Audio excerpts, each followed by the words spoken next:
Well, good morning, y'all. I tell you what, I'm having technical difficulties again today. So frustrating. I just recorded a video and then it crashed and I lost my whole recording. Isn't that nice? So today's the 6th. Happy Thursday. So frustrating when you just spend all that time and thing crashes. Ah, whew, man. So I'm gonna have to shorten this up, guys. Let's look real quickly at the GOES satellite loop.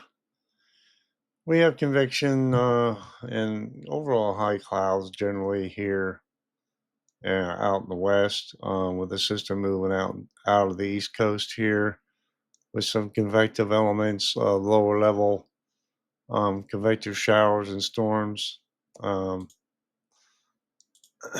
moving on the flow here. Not a lot of snow going on, just mostly rain. Some snow up here in the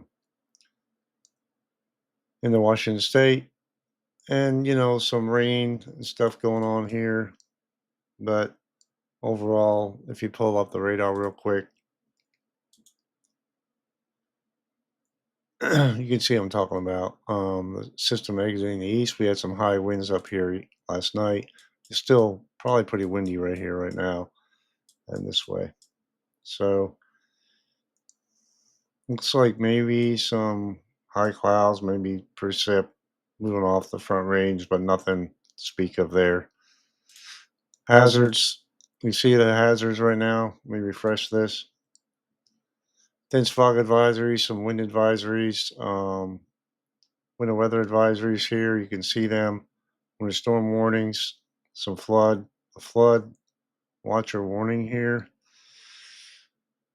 and some other fog advisories and some wind advisories here in the California mountains and along the coast. Current temps.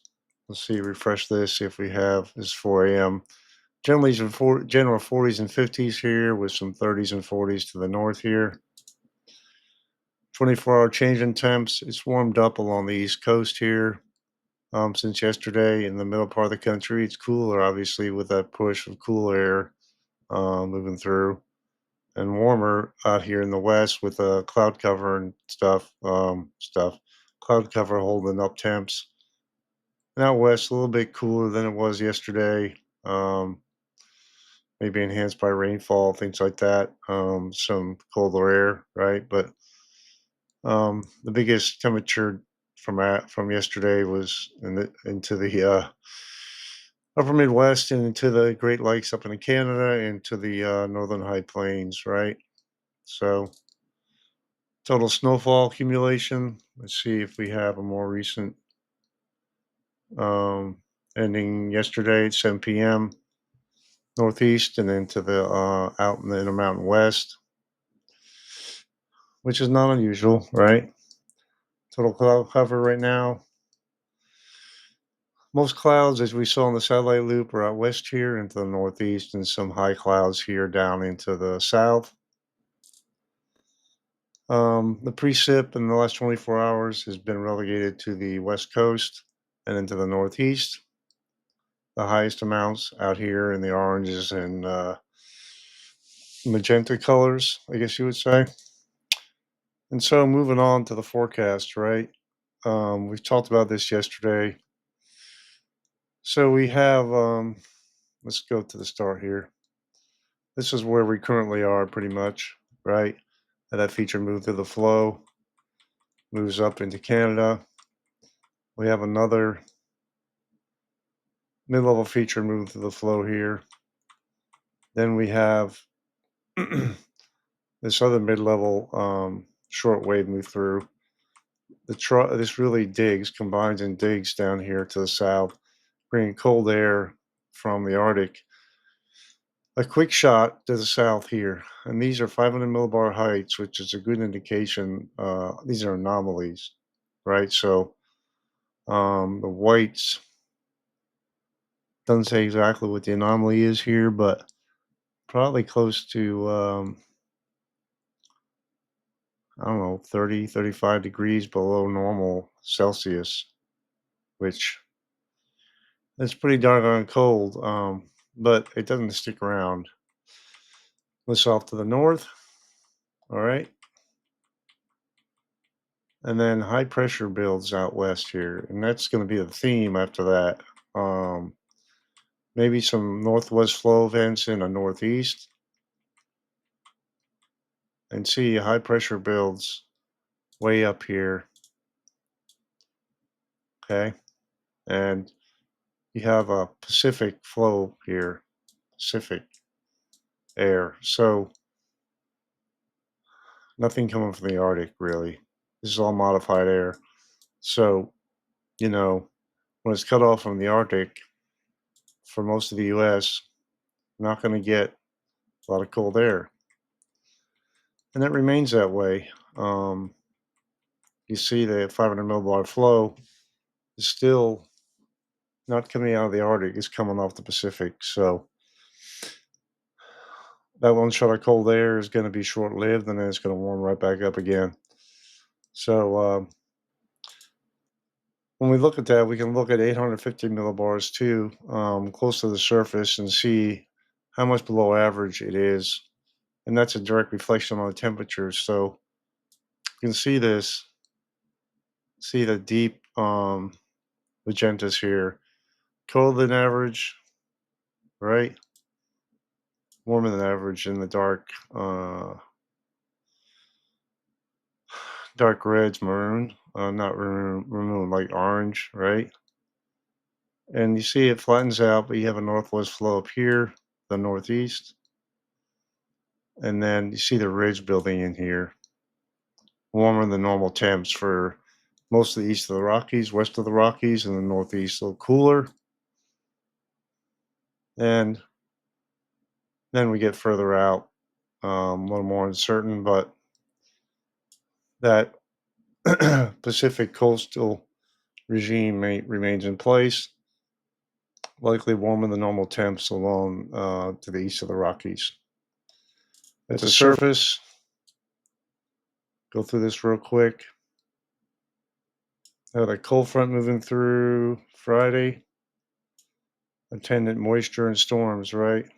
Snowfall out here in the little bit in the Midwest. I mean the plains. Overrunning a snowfall event here. Cold front building to the south here. Here's the main show, right? With lake effect snow really getting going here.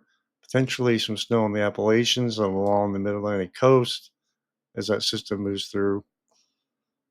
Shot of colder air, and then high pressure builds to the south. Um, Another high pressure takes its place. Cold air just is bobbled up north, guys. And then you have maybe a really pretty big system into the northwest flow. But this is could get some snow in the northeast, but the way this system moving through, it's very progressive, and so you don't see any systems hanging out for a long time. And along the west coast, for the beginning of this period, it's not going to be a lot going on. I mean, going on, right? But then it's going to really build in again. All right. So you can see the systems coming on shore out here, out west, over and over again. And towards the end of the period, this low, look at it, it's showing a 964 low here. This could be a major event for up here into Maine. But other than that, Intermountain West really keeps getting hammered here. So I swear, if my program crashes again, I'm gonna go crazy. Hope it doesn't. Total snowfall through the end of the period. I'm just gonna show this here, save a little time. You see the Intermountain West has the most, and you have this depiction here is is a result of the system moving through the next couple of days. And you see right here in the Appalachians and along the favored lake effect areas, right? Temperatures.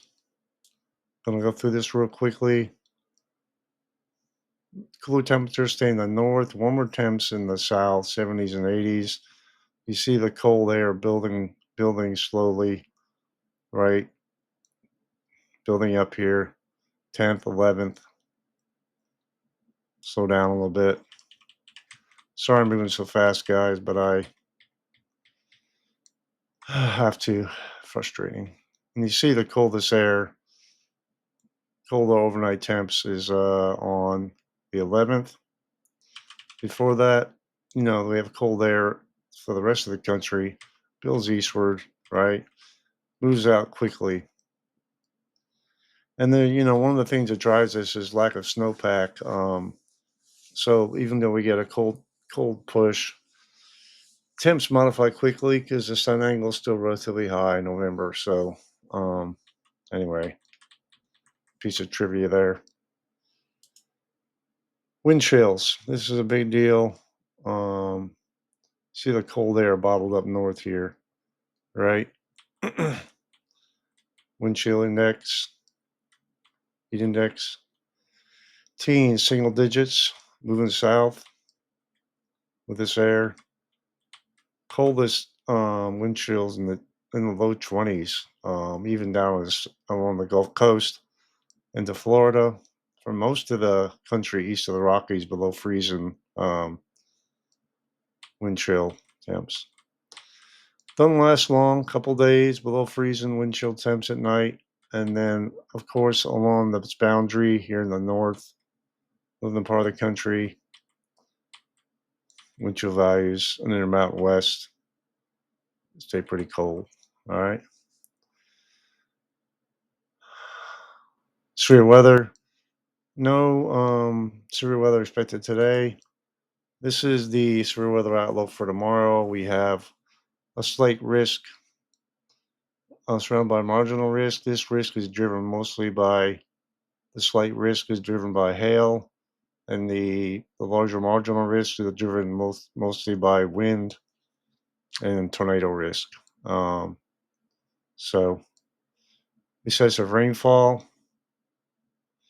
Really, only chance of excessive rainfall in these 5 days is today along the west coast, and after that, not expected to have any rainfall exceeding flash flood guidance, and that's probably because of the progressive nature of these systems moving through. So,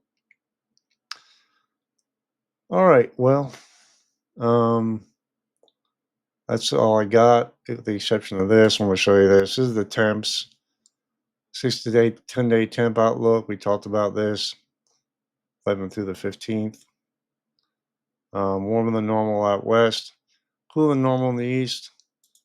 Of course, that moves eastward here, warmer temps and cooler temps out west. Precip, highest precip chances above normal out west. Drier than normal likely to the east here. And that generally moves to the east some, but all along this boundary here, drier than normal still. So, all right, guys, that's all I got for today. Hope you have a great day.